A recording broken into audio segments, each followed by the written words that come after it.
Good morning, thank you for joining me. I hope everybody's well and welcome to a new video. Today I am going to be showing you some footage of my recent cruise on the Queen Mary 2 and also answering some of your questions which you left on Instagram for me. I apologise if I'm sounding croaky. Feel like I'm sounding croaky. So as you may or may not know, we have recently come back from a 5-night cruise from Southampton on the Queen Mary 2. Myself and my husband, my brother and his wife and my mum. We went as a group of 5 and we went to the very exotic ports of Cherbourg in France and Hamburg in Germany. Not in that order. Hamburg first, then Cherbourg. For anyone who's new around here, I am absolutely not any sort of expert, knowledgeable cruiser. I am a cruiser, is that the right word? Should I be using that word? Does it have other connotations? Cruise goer, maybe. Person who goes on cruises. You know what I mean anyway. I worked on cruise ships many years ago, back in the late 80s, early 90s, for P&O Cruises for 4.5 years, and then I never set foot on another ship until December 2019 when we went on the Queen Mary 2 transatlantic from New York to Southampton. And we have had other cruises booked in the meantime, which have been cancelled due to COVID, but finally we made it onto one, and this is the story of our latest cruise. So let's start with a little bit of footage on our very first day on board.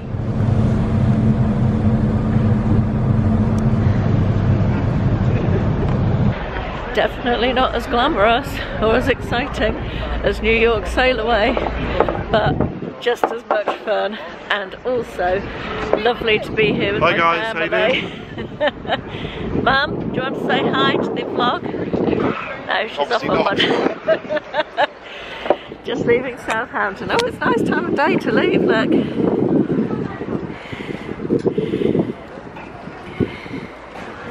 Enjoying your second voyage on the QM2 so far, Mr. Matthews? So far so good. Little chilly. Oh, watching that is making me want to go back again already. Right, I'm going to get into a couple of the questions now that I was asked. So let's start with, do you get internet on board? That was from Sebastian Herrera, asked me that question. There is internet available if you want speedy, reliable internet. Queen Mary 2 is not the ship for you. I suspect it lags behind other more modern cruise ships in terms of internet service. However, having not been on any other more modern cruise ships in recent times, since the internet's been invented, in fact, I could not say that for definite, but internet is expensive on Cunard, and if you do use it, not very reliable from what I understand, and we chose not to use it. There is a phone signal, even if you are out at sea on the transatlantic, there is a phone signal, a satellite phone signal. It's about £2 a minute to make a call using that signal. But it's nice to have the security of knowing you've got that phone signal there should anybody need you from home. However, there's no internet link to that. It's just purely a phone signal, so you do need to pay if you want to use it.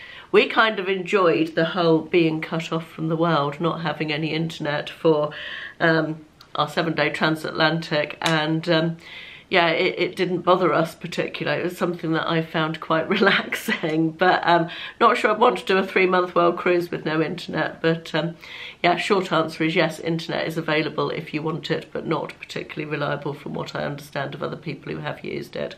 Next question is from Rainy130, who said, is there an indoor pool on the QM2? Yes, there is an indoor pool on the QM2. I haven't used it, I have seen it. I think it has a sliding roof, so the roof opens when it's nice weather.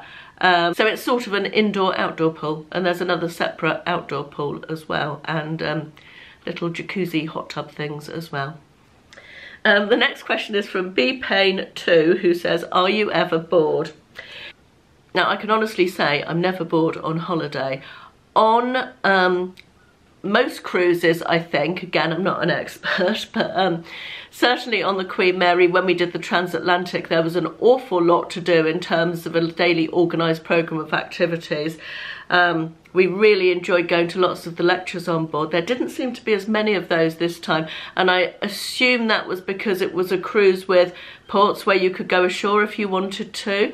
However, possibly it was because of COVID, I don't know. So perhaps if anybody is a more experienced Cunard cruiser than myself, perhaps you could put in the comments whether there is usually less in the form of organised entertainment and lectures on cruises with more ports than a transatlantic, which obviously doesn't have any ports. Yeah, there's certainly plenty to do in terms of organised activities and entertainment in the evening. For me, I like a bit of a mixture of attending some lectures, going to a show of an evening. We went to the casino, but I love my quiet time, my downtime as well. So I love to read books on my Kindle, find a quiet corner. There's lots of nice quiet corners on the ship to curl up with a good book or indeed a magazine, which brings me to today's sponsor, which is an app called Readly. Now, I have been a paying customer of Readly for I think about 1.5 years now. So when they contacted me and asked if they could sponsor a video, the answer was absolutely yes. There's nothing I enjoy more than talking to you about things that I love and think are great value for money, and Readly is one of those. It's a magazine app. You pay a monthly subscription fee and you have access to, I believe it's now over 5,000 magazines. It's like being in a newsagent's, but it's all on your iPad. So it was absolutely perfect for my recent cruise. One of the features that is perfect for that, going back to the internet thing, is that you can download magazines to read offline when you don't have access to the internet. So before my cruise, I went through all my favourite magazines, found the latest editions and downloaded them onto my iPad so I could read them while I was away, which is brilliant. That's also really good, of course, when you're on a flight or on a train, or really any time you don't have internet, doctor's office or something like that, waiting rooms. It's just brilliant. They also have international magazines now. There are local magazines. I used to have a subscription to Devon Life before I had Readly, as it's a monthly magazine that I really enjoy, but it's now available for me on Readly, so I can just download the latest edition of that every month. Another brilliant feature is there's family sharing. So with one Readly account, you can have it linked to 5 different devices. So I put some magazines on my mum's iPad for her while we're away. Ashley can access the ones he wants to read on his phone. So effectively 5 people can enjoy the content from one subscription, which I think is really good value for money. The other really useful feature that I use a lot is to bookmark pages that you want to go back to, or articles that you want to go back to, recipes that you want to try.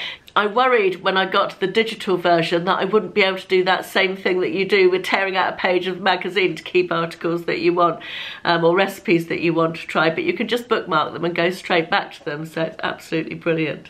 If you are interested in giving Readly a go, there is a completely obligation-free offer.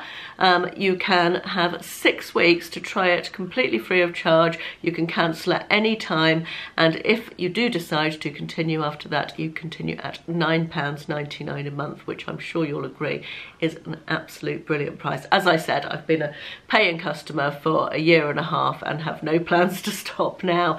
So for me, it's a highly recommend.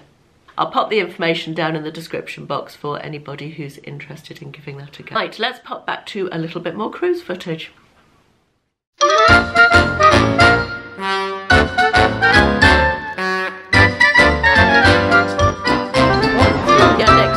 Would you like to do a napkin holder for the vlog?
some more questions now. Andrea Blameyer, I hope I'm pronouncing that right, I feel like I'm probably not, says, does it not feel claustrophobic being on there with all of the same people all of the time?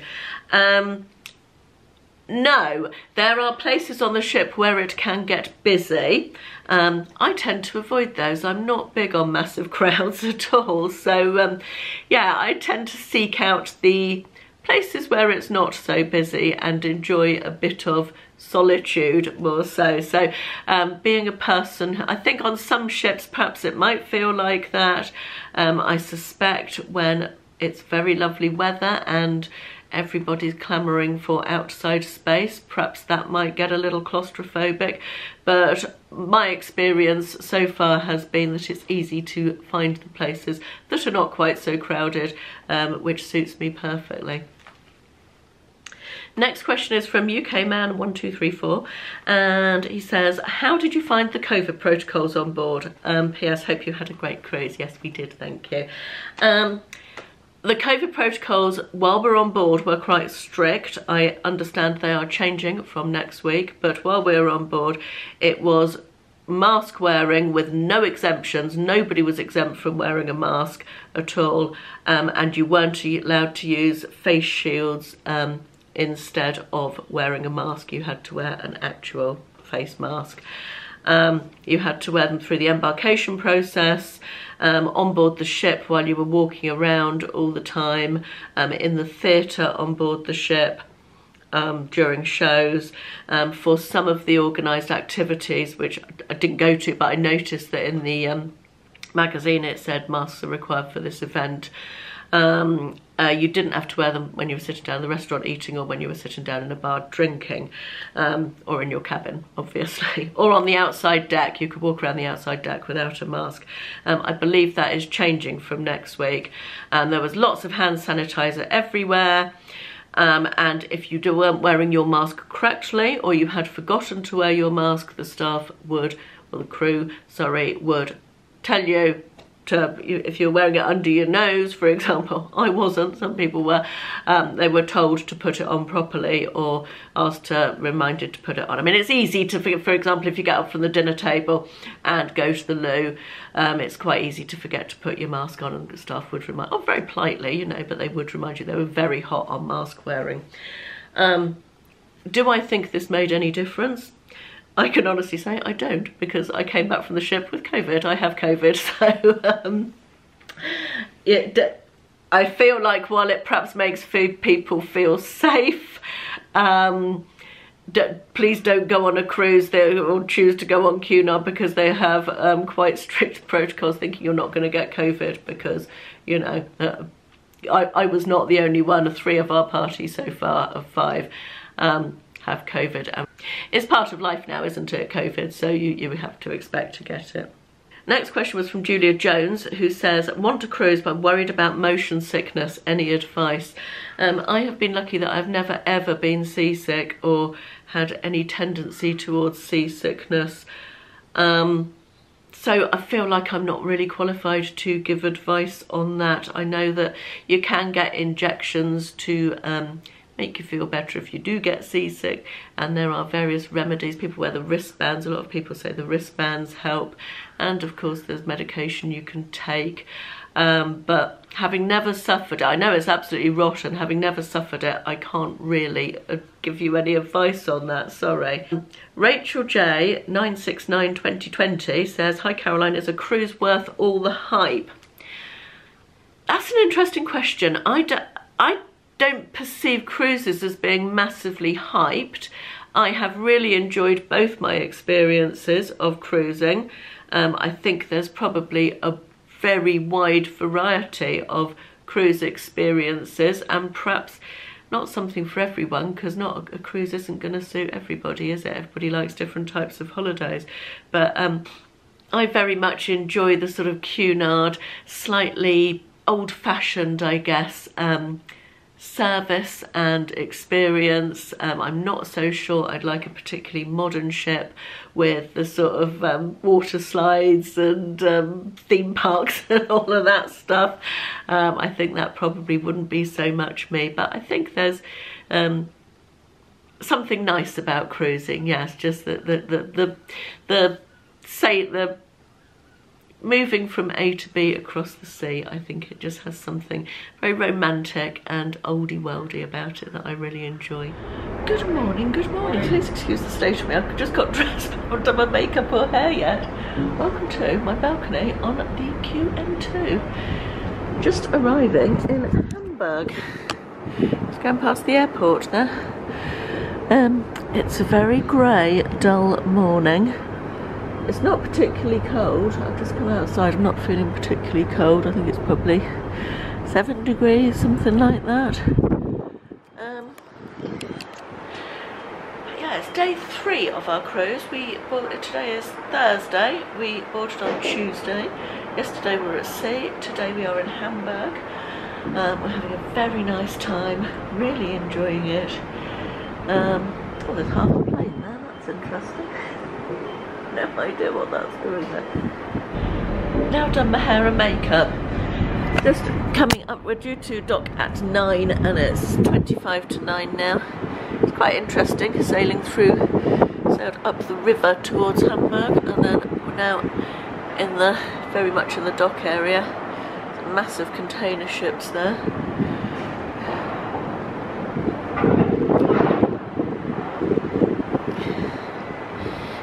People walking around the deck down there. That's the deck where you can walk all the way around the ship. That is 1/3 of a mile long if you go all the way around once, so 3 times round for a mile. We've decided to come and do a couple of laps of the deck because it's due to rain later. We're going to do it a bit later on, but it's due to rain.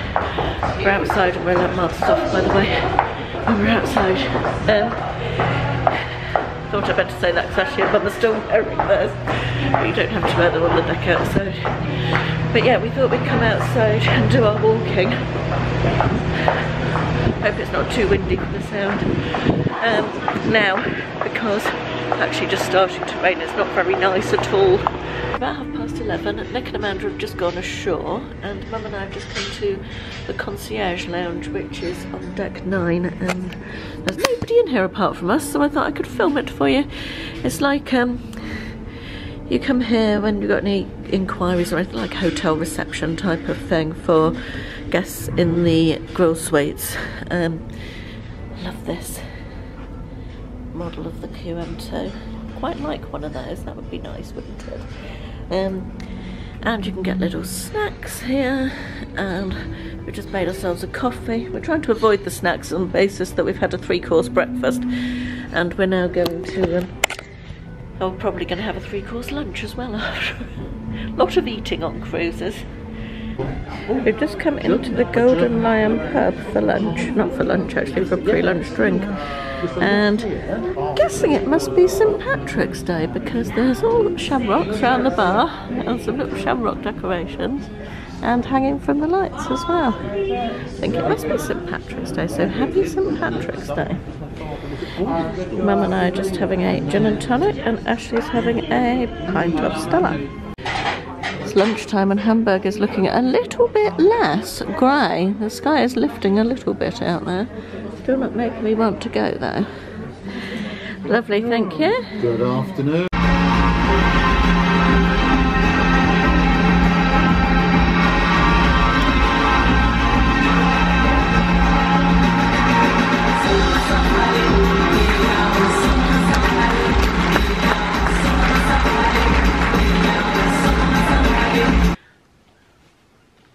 The next question is from Catherine Green 224, who says, how is the food? Now, you will just have seen some of the food. The food was delicious, great variety, plentiful beyond imagination. You know, you could eat from dawn till dusk if that is your jam. Can't say enough good things about the food. Very, very much enjoyed it. Barbara Steele asks, was the second time on QM2 as special as the first? We are dying to go on it again. I always think the first time of doing something has something exciting about it because it's stepping into the unknown, isn't it? And our first trip, the transatlantic trip, I'll link the vlog up here for anyone who hasn't seen it, or the first vlog, was incredibly special. The trip surpassed our expectations so far, as our expectations were here, and it was just, we enjoyed it this much more than we thought we were going to. It was a holiday of a lifetime, that one, it really was. And so when you know what you're stepping back into the second time, it loses a bit of that magic. You enjoy it just as much, I think, and it was lovely having my family with us as well, because it was their first experience of it, and so you sort of enjoy that vicarious first experience through them as well. But yeah, I feel like the second time is enjoyable but not as magical. B Payne asks, is it difficult to stick to healthy eating? I think the answer to that is probably not if you have more willpower than me. If the question is, are there good choices to make, you know, are there healthy options? Yes, definitely there are healthy options on both the restaurant menus, at the buffet. There's plenty of healthy options. Am I going to go on holiday and pick healthy options? Hell no. That's just not who I am. But I did have a lovely time, and the food and drink were all wonderful. Kirsten's Curiosities, my friend Kirsten, asks did it feel as relaxed as pre-COVID? Honestly, no, I don't think it did, but then I feel like nothing in life feels as relaxed as I think the world is forever changed. I don't think anything feels as relaxed as pre-COVID. Having said that, I did feel more relaxed when we went to Greece last year. That felt almost as relaxed as pre-COVID. I don't know. I think because there was a lot of mask wearing, it reminds you constantly about COVID. So once the mask wearing stops next week, perhaps it will feel less relaxed, but it didn't impact on the enjoyment of the holiday. Let's just say that it didn't impact on my enjoyment, but I think the world is forever changed. Yeah. Good morning, it's Friday. I think it's Friday anyway. We're going as far up to the top of the ship as we can this morning, outside. Big one, isn't it? Yes.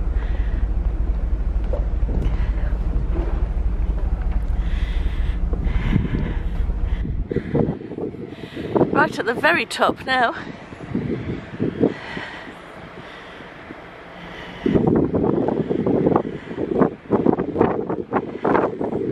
We're in the North Sea today. Captain said yesterday that it was going to be quite rough this morning, but it's beautiful. Flat as a mill pond. I just wanted to film sunset. It's not quite sunset yet, but it's beautiful. It's been such a lovely day here in the North Sea. It has been gorgeous, hasn't it? It's been lovely. Yeah, we've sat outside. We've been to the planetarium today. We've been around the shops. We haven't bought anything. We've just had a lazy day. I've done a lot of reading. It's been very lovely indeed. And now we're going to have pre-dinner drinks in our cabin tonight. Next question is from K Cole 64, which I think is Karen, I think I'm right in saying. She said, did you book with a travel agent or direct? I've done both. We booked with a travel agent the first cruise we did, and then we rebooked with them. I won't say the name. Rebooked with them to go on the Norwegian Fields cruise that we were due to do, that got cancelled because of COVID. We still haven't had all the money back from our deposit for that. Just say it's been a long fight. Long fight. And that was 2020. I think it was 2020, can't remember, but yeah, they weren't the best, so I didn't go back to them to book this one. I booked this one direct with Cunard, purely for the reason that I feel like when you're dealing with direct with the provider, should there be any instances where you need your money back, it's coming back directly from the person that you have paid it to, rather than there being an intermediary, which was where a lot of the problem arose with the travel agent in between. My preference now in a post-COVID world would probably be mostly to book direct with providers because of that experience. Helen Christian asks, I'm going on my first cruise in September. Do I really need to get dressed up every night? I think Cunard is probably more, well, it is more dressy than the other cruise lines. I think it's probably the most dressy at sea. That suits me. I love dressing up. I love the whole putting my makeup on, sitting and getting ready, choosing what jewellery I'm going to wear, all of that jazz. I love sparkly clothes. I just love the whole dressing up thing. I don't feel like I get enough opportunity to dress up in real life, so I enjoy that. I understand that other cruise lines are more relaxed about dressing up and formal nights and so on, so it very much depends on your individual cruise line. But certainly when I was working at sea, there were people who chose not to dress up because they didn't want to, I guess. On some ships, certainly the Cunard ships, I don't know if this is different on different, well, the same on different cruise lines, if you choose not to conform to the dress of the evening, you are limited as to where on the ship's public areas you can go. They ask if you're going to go to the main restaurants and so on, that you do conform to the dress code. Mr. Picklemouth, yes, Mr. Picklemouth says, is Cunard your favourite line? We are cruising Celebrity in September, can't wait. My brother is going on Celebrity to celebrate his 50th birthday this summer with his wife and some friends, and they're very much looking forward to that. As I said earlier, I've only ever cruised on Cunard as a passenger, so I cannot say. I think Cunard kind of suits what I'm looking for in a cruise, in terms of it is quite old-fashioned. It has that sort of halcyon days of international voyages. I'll be back. Right, back in the room. Forgotten where I was. Oh yeah, we were talking about a favourite cruise line. Cunard suits me. I like the... I think I'd finished that question, hadn't I? I would be open to going on cruises on other lines. Ashley's very keen on the sailing ships. He would quite like to do... It's Clipper, is it, I think? He would like to maybe do a cruise on one of those, which again I'd be open to. Who knows, who knows? There's lots of things on the bucket list, isn't there? Anyway, I hope you've enjoyed this. I have got a separate video that will be coming up of all my evening outfits, apart from the last one, which I didn't film because I forgot. So only 4, with a bit of a guest appearance from my brother, who, having watched me film my outfit of the evening, wanted me to film his outfit of the evening as well. So look out for that, because that's quite entertaining. I've just watched the footage back this morning and it made me laugh a lot. Anyway, thanks for watching. Hope everybody's well. I'll see you in the next one. Bye bye.